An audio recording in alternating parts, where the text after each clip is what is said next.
How are you doing, bro? Assalamu alaikum. How's things? Everything good? Akhi, alhamdulillah. Wallahi, there's a lot going on, bro, and I know you're busy, and I don't want to keep you up, so let's just get straight down to business, bro.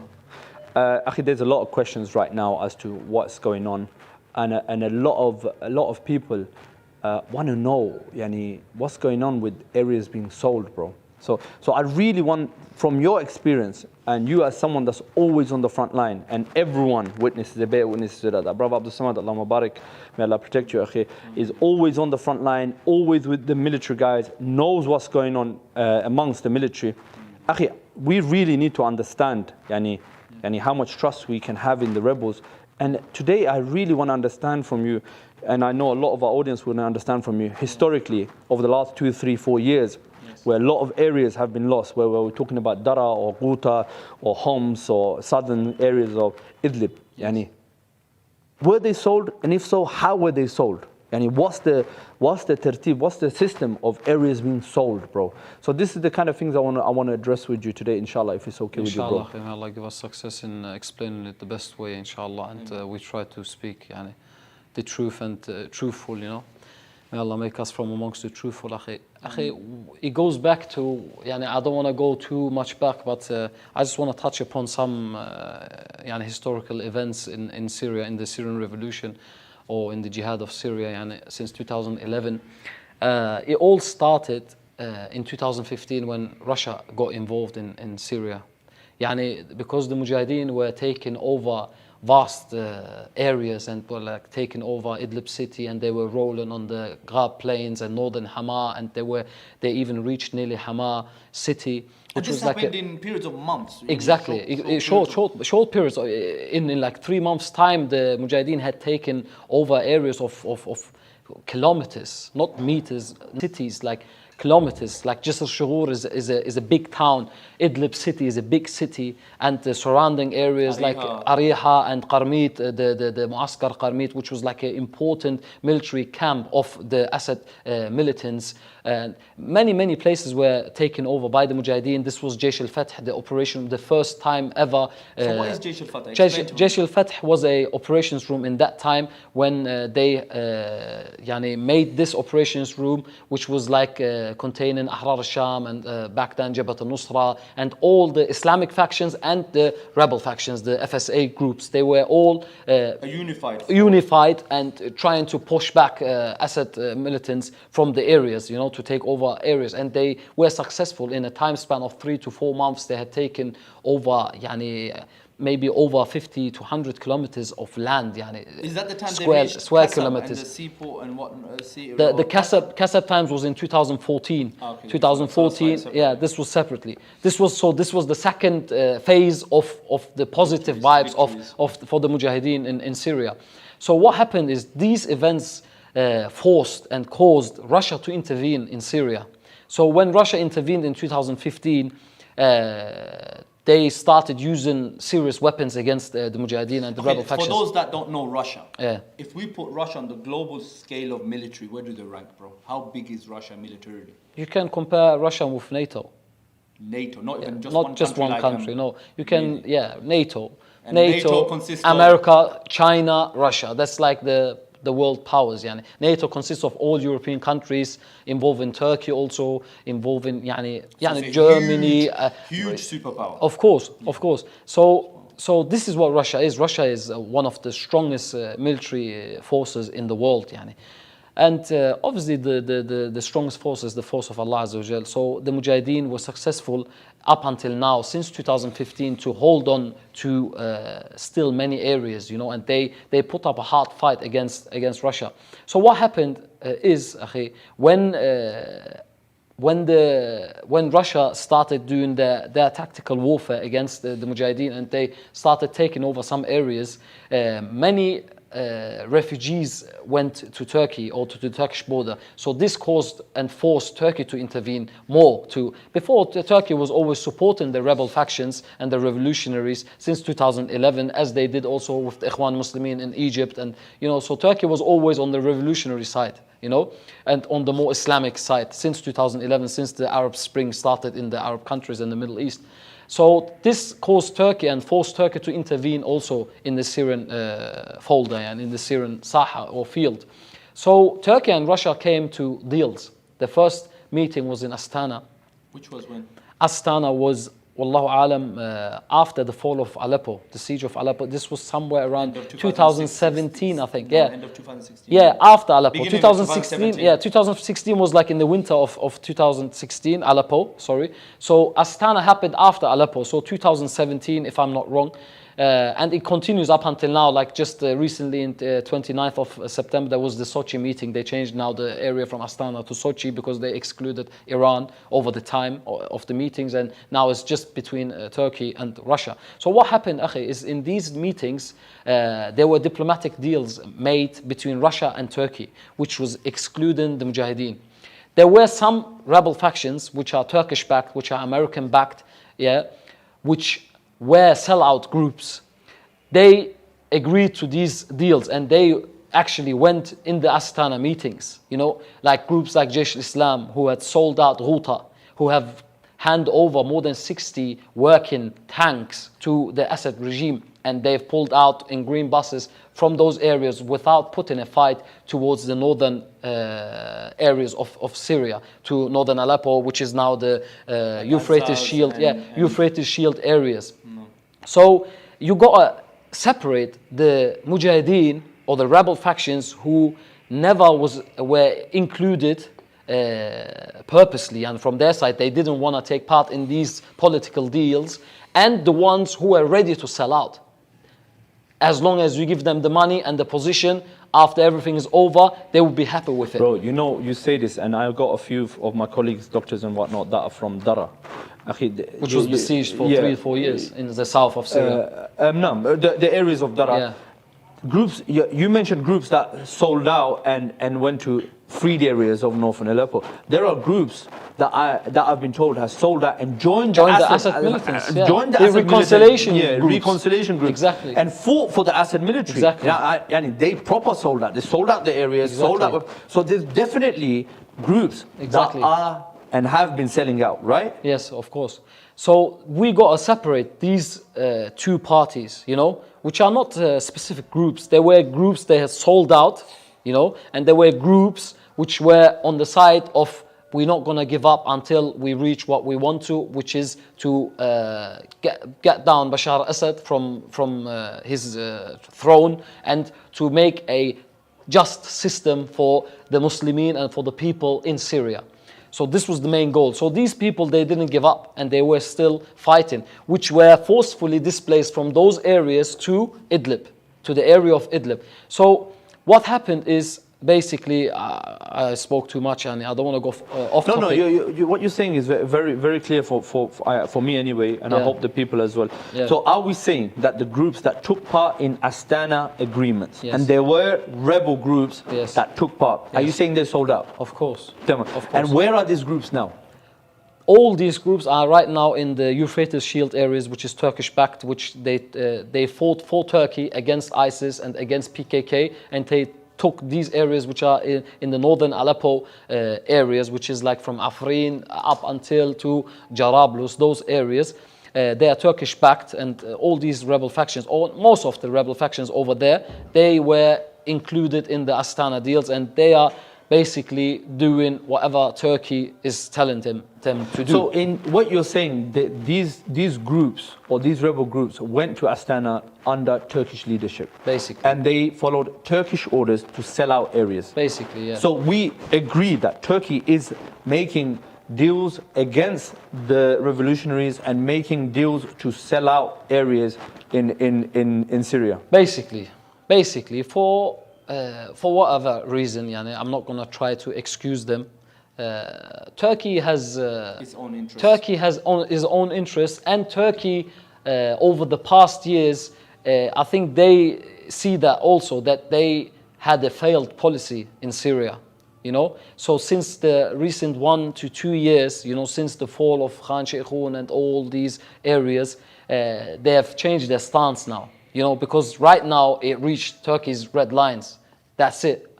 now here and that's it, because Turkey can't handle any refugee influx anymore. They're trying to send people back. Basically. Well, I got doctor friends that normally live in Turkey, and they come here, work half the week, go back half the week.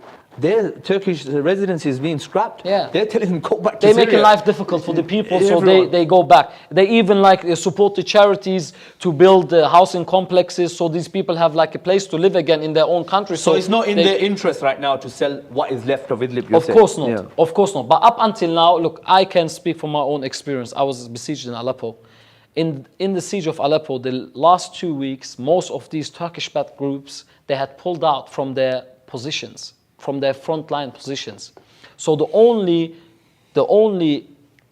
main group who was defending the front lines of Aleppo, this besieged Aleppo, where there was like around 250,000 people in the siege of Aleppo, was the groups of Jabhat al-Nusra and Ahrar al-Sham, and little Islamic groups which had like 50 members, 100 members. It was basically like somewhere around 1,000 fighters who were holding the front lines of Aleppo. But groups, Turkish-backed groups, I don't want to mention their names, who closely follows the Syrian revolution and the events, they will know which groups I'm talking about. But groups, when you went to them and said, look guys, you're not defending the front lines. Why did you pull out? The fighters ongoing. We are besieged. The enemy can come in at any time from your positions. Your positions are weak. They said Turkey told us to stay back, and they will get us out here safely and healthily. So it was only those 1,000 handful mujahideen were trying to defend 250,000 people in Aleppo. This was when I saw the events happening, the sellouts. With my own eyes. I saw with my own eyes. And we saw this also in the recent battles. In the recent battles of Morek and Latamina and Khan Sheikhoun, which was what? Russia knows what it's doing. Russia is the best army which uses psychological warfare.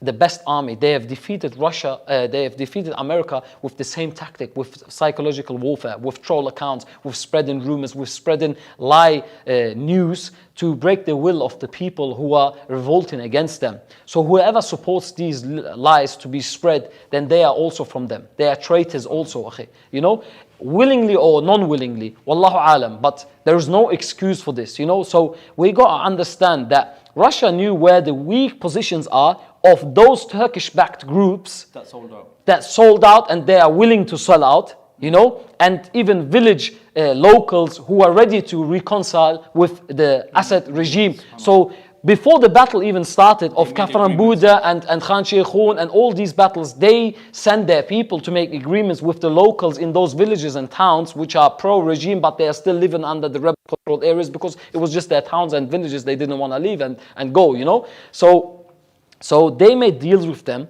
that if we come in, you're safe, don't worry, just help us in spreading these lies, help us in spreading these rumors, Destroy us from the inside. Destroy the rank from the inside, destroy the will of the people from the inside, So once you destroy and break the will of the people, they get passive, even if they don't stop to defend, but they will get passive. Once they get passive, and doubts, So once Shaitan has you there, that's what he wants. That's what he wants. And then your defense lines fall, and that's it. You're finished. Wallah, when Talaq Madiq, there's an area called Qalaq Madiq. I don't know if you're familiar with that area. Wallah, some strange things used to happen in that area. Yeah. And these are, I believe, some of the rebel groups that were controlling that area were amongst those groups that sold out. Reconciled and sold out. Of course. Even the people, the locals of Qalaq Madiq are known to be pro-regime.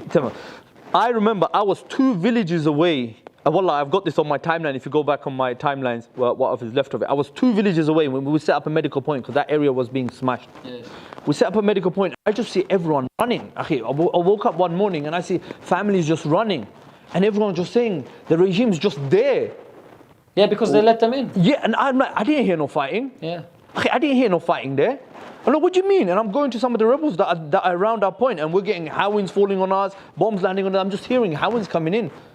I'm like, what? We're meant to be about 3 villages away from the regime. What do you mean? They're on the next village, bro. Yeah. It just felt like this. And that was with the rebels for, I don't know, 5 years, 6 years. They had no defense lines. They made no preparation to defend. Nothing. The regime just walked in. Bro, to me, clearly, that area was sold. Yeah, of course. You know what I'm saying? Look, akhi, we got to understand. When the battles of Khan Sheikhoun and those battles there started, the 300-day battle from Khan Sheikhoun up until to Saraqib, which 300 days 300 non-stop days, fighting. more than 300 days non-stop So fighting. there was war. fighting. So there were groups fighting. There was full-on so war. it wasn't akhi. full-on sellout, you said? No. What happened is the groups which decided to fight until the end, if Turkey helps us or not, if whoever helps us or not, we will fight the fight until either we die or we be victorious.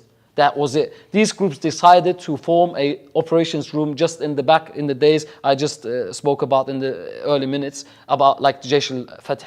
They formed the operations room of Fath al-Mubin. When was this operation room created? In 2018? Late 2018, early 2019, when the battles actually started off Latamni and Morak and Kafran Buda and Khan Sheikhoun. I think the initial bombing started in the beginning of 2019 and the full-on battle started around Ramadan time. The first day of Ramadan. 2019. Exactly. Who's there, man? Yeah, exactly. So this is when it started. When the operations room of Fath al-Mubin was established, these groups decided that we're going to fight until the end. And these are the same groups that didn't join the Astana deals and Of course. Astana agreement. Yes, so of course. let's make a separation. You have Fath al-Mubin that were never part of selling out the area. Yes. And they were not a part of the deals, you're saying. Yes. And then you had the clear-cut sellout groups. But my concern is, bro, and I saw this, a lot of these groups that did sell out, that did take part in Astana and so forth, they actually had some frontline areas. Yeah, that was the problem. That was exactly the problem. These positions were used by Russia to enter and break the defense lines. To break the defense lines, they entered from Kafran Buda, akhi. They knew Kafran Buda is a weak point of the Mujahideen. That's one of the first times to fall. Because first of all, the locals of Kafran Buda, most of them, not all of them, but most of them, they are people who are pro-regime.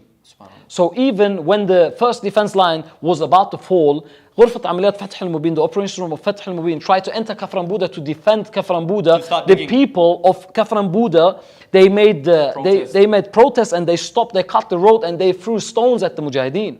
Wallahi, I was there, akhi. Wallahi, I was there. I saw with my own eyes. I saw cars of the Mujahideen coming back from Kafran Buda, which was destroyed. The glasses and the glass of the cars and everything. The cars were destroyed like from stone throwing. Yani. The people who were living in the liberated areas under the Mujahideen control in Kafran Buda, they were cutting the road to the Mujahideen to defend Kafran Buda because they had already reconciled with the regime and the Russians and they were ready to stay there and live there once the regime comes. You understand, akhi? So we've got to understand these things. You know, people don't speak about these things. People are, because akhi, look, it's difficult to explain these things. It's very easy just to believe the rumors and spread the rumors. You understand? But we've got to understand, akhi, you are speaking here about Muslim lives, akhi. Whatever you say, you're going to be accountable on Yawm al-Qiyamah, on the day of resurrection, akhi. Allah Azza wa Jal and His Malaika, they are writing every letter, what you say, what comes out of this mouth, akhi, they're writing in your book, bro. You're going to be muhasab Yawm al-Qiyamah, you're going to be accountable in front of Allah Azza wa Jal. So we have to really make sure what we are saying and speaking about, akhi. You understand? Yes, there are sellout groups, but most of the Mujahideen, they formed a operations room and they fought the battle out, akhi. The Mujahideen, only one group, the main group, they had more than 1,700 martyrs in the 300 days of battle, akhi. More than 600 armored vehicles were destroyed, akhi. How much is one armored vehicle, bro? Akhi, if it's a proper armored vehicle you can buy of countries, like proper made armored vehicle, they cost $60,000. If it's handmade, self-made, which are here made, you know, which is like half the quality of the original ones, is like $15,000. Akhi, how many amaliyas did you there? Wallah, there were days I remember when I was there. 1 day, 2, 3, Akhi, look, 4 in the 300 day battle, there was VBID operations of the Mujahideen in the 300, roughly 50 VBID attacks on the Russians and the Russian-backed Assad militants. Does that fit a picture of someone selling out? I'm just asking the audience. The thing is, if you are away from the reality and you are away from the front lines and you don't actually stay there and feel the pain of these people who are trying to defend the front lines, akhi, then it's easy for you to run away and talk.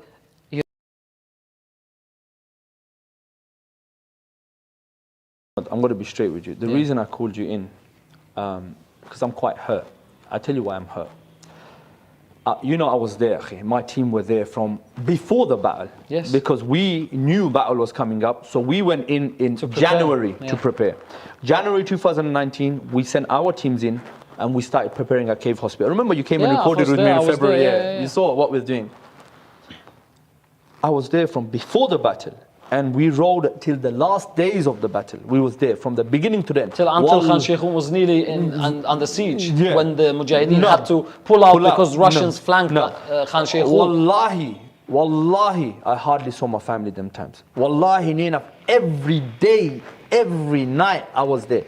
Wallahi, I saw the sacrifice of the Mujahideen. I saw how many brothers. I lost so many members of my own team.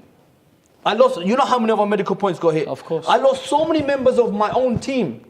And for people to say, oh, what fight for Khan Sheikhun? There was no fight. There wasn't even a person to be seen in Khan Sheikhun. That is hurtful. Only a person that wasn't there would say stupid things like this. And this is why the people need to see the real picture of what actually happened.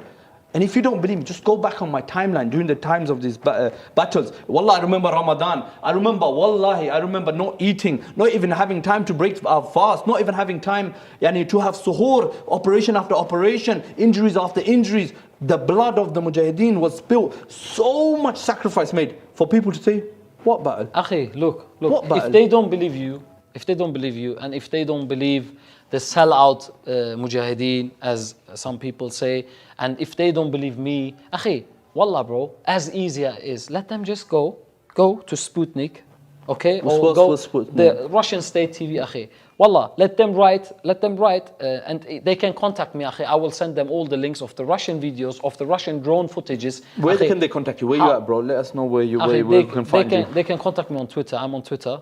Tamam. They can contact me on Twitter, or they can send me an email at abdussameddagul@gmail.com. And I'm ready to answer, akhi. I'm ready to explain. This is my job. This is my duty, akhi, you know, for the sake of Allah, to explain what's going on in Syria. This is what I have as a goal, you know. So, akhi, if they don't believe us, if they don't believe the sellout Mujahideen, let them go on the Russian military videos, akhi, where they show precise targeting, where they show how Russia started in the Battle of Khan Sheikhun to start using weaponized drones, akhi. Precise weaponized drone strikes. How Russia started in the Battle of Ma'arat Numan the first time to use laser-guided Krasnopol missiles, akhi. Laser-guided Krasnopol missiles. You can see a video of the white helmets just 2 months ago shared from Jabal Zawiya. The rocket, if you do slow motion, you see the rocket, ya akhi. Akhi, the drone sees 4 to 5 people standing there. Akhi, the rocket comes from Allahu Alam how many kilometers and hits just 1 meter next to the 5 guys, akhi. 3 of the guys get killed. One of the white helmets member get killed. You know, akhi, is precise targeting. We have to understand that you are fighting against Russia. You understand, akhi? You know, like the Mujahideen have nothing except a few working tanks. That's the maximum they get. You understand? Okay, yes, they are now, since the recent years, they are trying to develop their weapons and stuff, and you know, but this is the reality, akhi, you know. So, wallahi, akhi, without taking it into too long, akhi, wallahi, akhi, whoever says that the Mujahideen have sold out any village or any town or any square meter of the Muslim lands in the liberated areas of Idlib, wallahi, akhi, either he doesn't know what he's talking about, he was not on the front lines, he didn't see what happened, akhi, or he has another intention, akhi. He has another intention and a hidden agenda, and Allahu Alam by who he gets paid and by who he gets supported, akhi. Allahu Alam. I doubt people's intentions like this, akhi. Like I said in the beginning, and I'm behind my words, akhi, whoever pushes this narrative, then he's a traitor and he supports the Russian narrative, which is psychological warfare to break the will of the revolution, and make Russia successful. Wallahi, akhi. Hasbunallah wa ni'mal wakeel, akhi. Hasbunallah wa ni'mal wakeel. Akhi, let's talk specifics now. Okay. Khan Sheikhun. Okay. Like I said to you, bro, yani, Khan Sheikhun, we was there from January 2019 till the last days of Khan Sheikhun. To the point, I became family with Jayshiza, because when you're talking about Khan Sheikhun, who were the people of Khan Sheikhun? Who defended? Latamna and Khan Sheikhun was Jayshiza. Kafr Zayta. Mainly Jayshiza. Because they're the locals, they knew the area, they knew. They were the people of the town. Okay. Jayshiza. Now, Subhanallah, akhi. I told you, I saw the sacrifices. I saw how well they prepared the front lines, man. You got to give it to them. Latamna only had over 50 caves, bro. They had huge caves, cave and tunnels, and you see Adu could not penetrate the Latamna front. Yeah. The brothers put in so much work. Yeah, so they came through the weak points. Exactly. So if we're talking about the strategies of war, because someone will say, and they might be correct in saying this, Khan Sheikhun fell, bang, and he was gone. Bang, Khan Sheikhun just fell. Bang, and it just gone. Yeah. There was no fighting in Khan Sheikhun. Yeah, there was no fighting in Khan Sheikhun. But so it got sold. Okay, no. Tell me this, bro. There was no fight in Khan Sheikhun. Okay, look, if you're here since minimum 5 years and you have understand a little bit of military knowledge and strategy of war, and you know how to read maps, bro, as simple as that, then you will understand the tactic of Russia they are using. They have used the same tactic in Dar'a when they broke the siege and they cut it into two. They weakened the Mujahideen, they cut it into two. They didn't go face-on-face war. They flanked them, they cut the sieges into two and weakened them. Halab, same thing. Aleppo was the same thing. And Khan Sheikhun was the same thing. Akhi. There was no fight in Khan Sheikhun because they know in city fight the Mujahideen are stronger than them.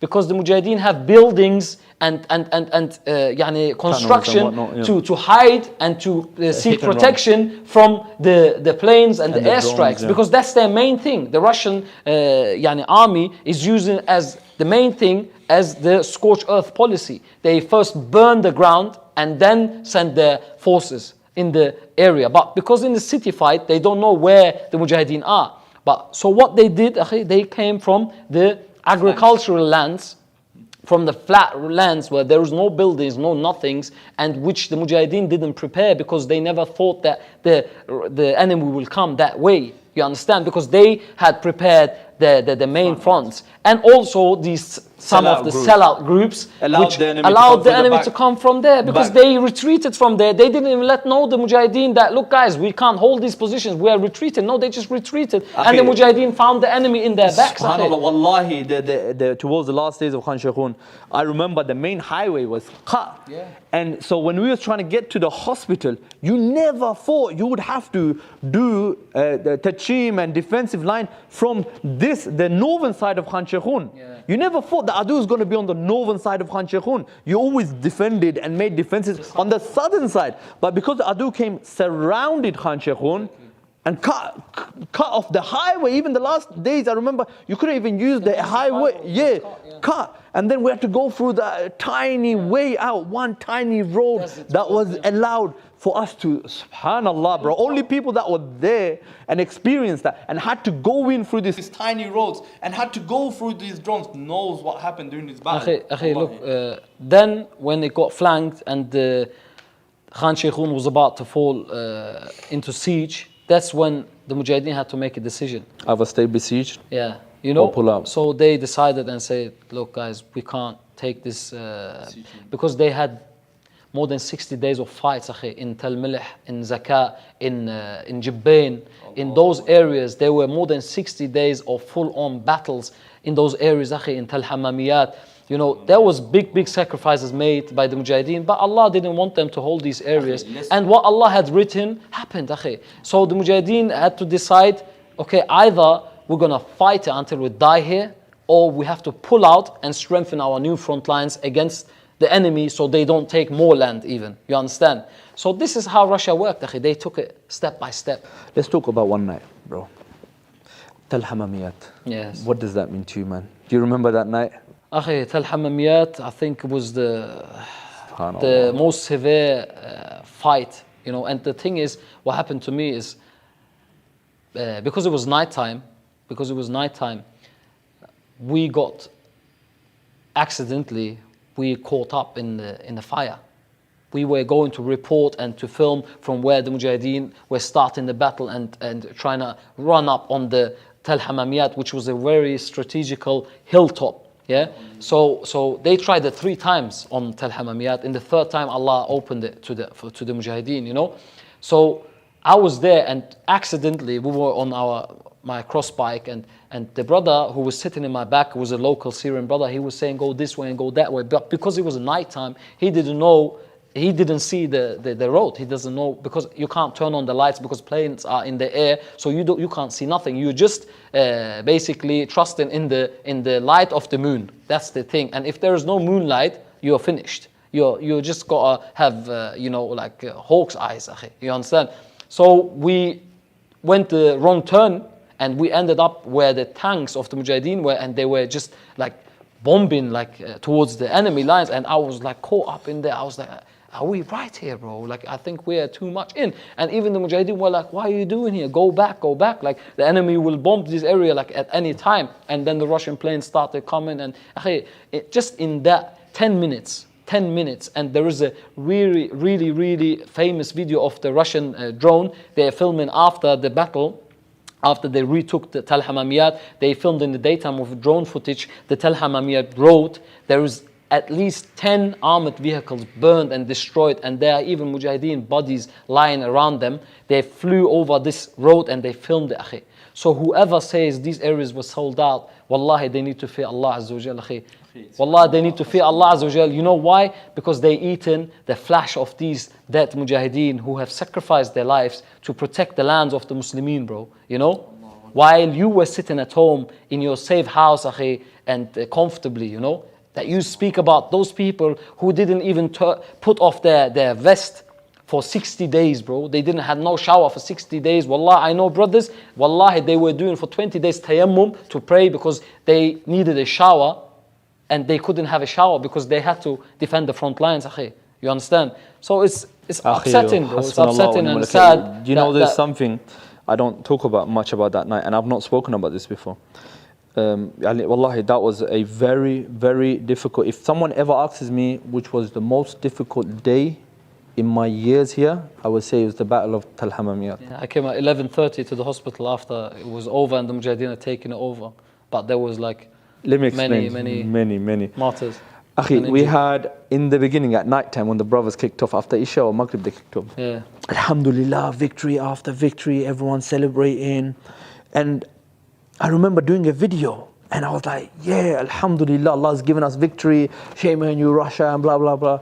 I don't know if I ever shared that video because I was on a hype. But then, akhi, the injuries started coming. And amongst the injuries, akhi, was a brother I knew personally, a muhajir. Yeah. A muhajir. Because you know how many muhajirin we lost that night, bro. And wallahi, akhi, that was heartbreaking for me. 2 hours I was trying to save him. 2 hours, akhi, I was trying to save him. Subhanallah, we lost him. By that point, and he was coming close to Fajr. And I'm finished, akhi. I'm like zombified now. Akhi, I've not slept for 2-3 days. Wallahi, I'm hallucinating. I'm all over the place. Fajr. We pray Fajr, and I say to the brother, akhi, I need at least 10 minutes nap, man. I can't function. Then the tabdeel time came, where the Mujahideen are changing Noba. Tamam? And I remember Jaish Ali went in. Akhi, Allahu Akbar, I don't know what was going on. Car after car, injury after injury. Everyone blown on landmines. They've been hit. I'm like, what's going on? Our hospital is full. Akhi, I'm out of it now. I didn't get a chance to sleep. No nap, nothing, akhi. I'm like, what's going on, akhi? Imagine that, akhi. Now I'm out of it. I'm hallucinating like mad. I don't even know what I'm doing. Of course, we made a lot of mistake in treatment. We don't know what's going on. Then Difa Madani, the white helmets come to me. They say, Doc, you got 10 minutes. You got 10 minutes to evacuate the cave. I go, what do you mean I got 10 minutes to evacuate the cave? He said, the Russians are going to hit you. Okay, we've got intel. Russians are going to hit you. They're going to destroy your hospital. That's the day we got hit. Yeah, that's the day we got hit. Tell him, They said, you got 10 minutes. And these were just before that you came to have a sleep in there. Remember you came to sleep with your camera? I've still got footage, bro. I'm going to share the footage with the guys. Maybe after this, I'll share the footage with the guys of you waking up like, huh, what do you mean we're going to get bombed? What's that? You're dazed. Wallahi, when the Difa Madani said this to me, I looked at them, I said, it's impossible. I can't evacuate the cave. I've got too many injured. It's impossible. And I'm not gonna leave until the last patient hasn't left. So I'm gonna stay here. And none of my men are gonna leave until all the patients haven't left first. And the Difa Madani said, okay, bro, you're on your own. We're gone. And they went and they filmed it. So they went and they flew the drone. They said, okay, it's almost 10 minutes now. Okay, the airstrike's gonna start now. And wallah, they recorded every airstrike that smashed us. And you was there, bro. We was getting smashed, akhi. Allahu Akbar. But I tell you what, why that was one of my worst days. It was not because we got bombed. It was not because our hospital got destroyed. It was not because we got destroyed. It wasn't that. Akhi, this was the first time, and wallah, Allah is my witness, I felt fear. Wallahi, Allah subhanahu wa ta'ala has kept me steadfast. I've never ever felt fear like I felt fear that day. Yeah, me too, bro. That was one of the most. You know, some of the doctors, they were still continuing with the operations. And I hats off to these brothers, and you saw them, akhi. Yeah. They were looking at me like, Doc, what's wrong with you? And I was hiding in a corner and telling every brother, hide here, this is the strongest place, hide. And these doctors were looking at me like, bro, what are you doing? Continue with your work. There's injured brothers still injured. And wallah, trying to pull them back and say, bring everyone here, hide. No, we are continuing with the operation. Yeah. Allahu Akbar, 2 operations were ongoing while we were getting smashed. They finished the operation. They saved the brothers. They were not going to stop. And they had no fear. Yes. They continued. But for some reason, this was the first time I felt in my heart fear. I felt that Allah is not protecting me. And that is what was scary. I didn't have that tawakkul in Allah. I didn't have that faith in Allah that Allah will save me. No matter how many bombs are landing, Allah is with me. And a lot of that was because of the 3-4 days, full out, not sleeping, hallucinating, going mad. And then I realized, subhanAllah, there's something wrong with my heart. Why am I not being steadfast and having my trust in Allah? That was scary, akhi. And wallah, that was a reality check for me. I actually thought I'm going to die that day. Yeah, me too. You know what my fear was there? My fear was to be digged alive, because it's a cave. And they were hitting, collapsing. They were hitting the main vents and everything. Vents, like the ventilation shafts, pipes, you know. And like the storm was coming down, and the thing is, the pressure was so high. I don't know if it was because of also I was so tired, or I don't know what it was. Every time a rocket was hitting, I was fainting. I was fainting and coming to myself again. Let's summarize. So from what I understand from what you're saying, for sure, there are groups that have been selling out and have sold out, and that are making deals. Yes. And at the same time, you are sure and you are confident there are sincere people that are no way and are not selling out. And you are telling us that this غرفة عملية فتح مبين, this operations room فتح مبين, our brothers, from your experience and your dealings with them, are sincere people that from your knowledge are not selling out and are ready, and they're ready for the upcoming battle, inshallah. Akhi, look, I'm visiting the front lines, especially in the Jabal Zawi area, more often, and I see and I go and I see the military camps, of their trainings, and they're raising their levels and specialities in the army of the غرفة عمليات فتح المبين. When غرفة عمليات فتح المبين, the operations room of فتح المبين was established in Khan Sheikhun, it was established in a call of emergency.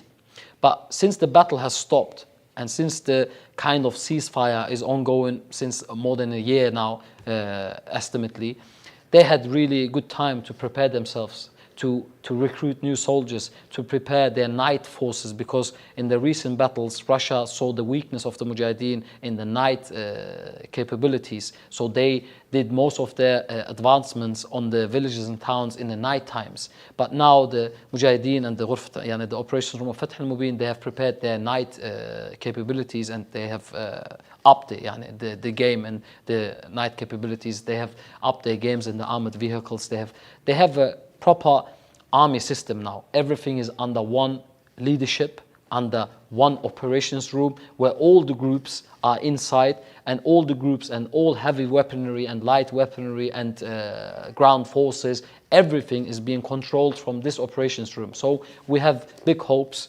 that it will go well this time for the Mujahideen. And I truly believe with full iman in my heart to Allah Azza wa Jal, as Allah Azza wa Jal and His Messenger promised victory to Ahl Sham, and promised that Allah Azza wa Jal will protect the people of Ahl Sham. Allah Azza wa Jal will not let down the people of Ahl Sham. Every time I go out my house in the morning, I see these little girls wearing their hijabs, going to school, and the little boys, going to school and coming from school, and see the positive vibes, the Islamic vibes in these areas. Wallahi, I know that Allah Azza wa Jal will not let down these people. You understand? So no matter who says what, I truly believe the next upcoming battle, inshallah, will only turn into the favor of the Muslimin in Sham, and inshallah it will turn to something really bad for Russia and for the Assad militants, inshallah. And victory in the end is for Islam and for the Muslimin, bro. You just got to make sure that you're on that train, bro. You're on that convoy, you understand, and that on that caravan, and not just sit back and criticize and bash and speak only about the negative things and about the mistakes and that, but never see the positive things and the good things. No doubts that they are mistakes. If I tell you about my mistakes, you probably don't even look at my face and give me salam, because you don't respect me anymore. This is why Allah Azza wa Jalla has created sutra, the blessing of sutra, the coverage. Allah covers the mistakes of the Muslimin, bro. You understand? So, and the Prophet ﷺ says, whoever covers the mistake of his brother, then Allah Azza wa Jal will cover his mistake in the dunya and in akhirah. So we've got to be sure that we stick to these sayings of the Prophet ﷺ and to the ayat of Allah Azza wa Jal. Nothing has changed. Why we came here was for the ayat of Allah Azza wa Jal. They have not changed. Who changed is us, and our intentions. So we got to be sure that we renew our intentions and just stick to what we do, the best, and which is our work, your medical work, my media work, whoever came to fight, their fighting work, whoever came to administrative work, everybody just stick to the system, bro, and just trust in Allah Azza wa Jal. And the result is always in the hands of Allah Azza wa Jal, not in our hands. Upon us is to do the ibadah, and the result is in Allah's hands, and that's all what I want to say. Barakallah fi, akhi. Wallahi, I just 100% agree with everything you're saying. In the end, we are all only held accountable for what is within our ability. And victory is something that's in the hands of Allah. And, I just wanted to say, what it is, bro? Come victory, come failure, come losses on the front line. In the end, it doesn't make any difference for me as an individual. In the end, Allah subhanahu wa ta'ala will not question me as an individual about the losses of the rebel groups. I will be held to account for what was in my ability. And what you have done and not. Exactly. If I've taken part in slandering and backbiting my Muslim brothers, or if I've taken part in healing and curing my Muslim brothers, this is what is in my ability. A lot of the time in social media, when people start bashing, it's very easy to hit that share button, hit that like button, but be careful. If you take part in backbiting, if you take part in slandering, you will be held accountable to it. In the end, my brothers and sisters, let us see where we fit into this, because history is being written right now. What will be written about you? That's the most important thing you need to ask about yourself. And I'm not talking about no autobiography or book. I'm talking about the angels that are writing your book of deeds, because that's the book that's important to us. So my brothers and sisters, let us all purify our intentions. Let us all check ourselves, and let us get on that train to success that will take us to Jannatul Firdaus, inshallah. And inshallah, Allah subhanahu wa ta'ala unites us in Jannatul Firdaus, akhi. Ameen, akhi. Wallah, akhi, I'm very grateful for you taking up your time to come and sit with me here. Really, if the people, audience found it useful, please leave us a comment and maybe we can do this more regularly. Apologies to every single one of you writing comments and questions. Sorry, we didn't have time today. Wallahi, I'm on duty right now in the hospital, and wallahi, I just got a message that one of my patients is very unstable, so I'm going to have to run off. So we're going to have to cut it short right now. I mean, maybe we'll try another time to answer all your questions. Check out my stories. You'll always have an opportunity to ask me questions, and I'll try to answer them via the stories. And if you want to check out our brother Abdussamed's Twitter page or Telegram page, they'll be linked on this description or on the comments. So please do check out his work. Jazakallah khair, bro. Barakallah. Assalamu alaikum. Assalamu alaikum wa rahmatullahi wa barakatuh.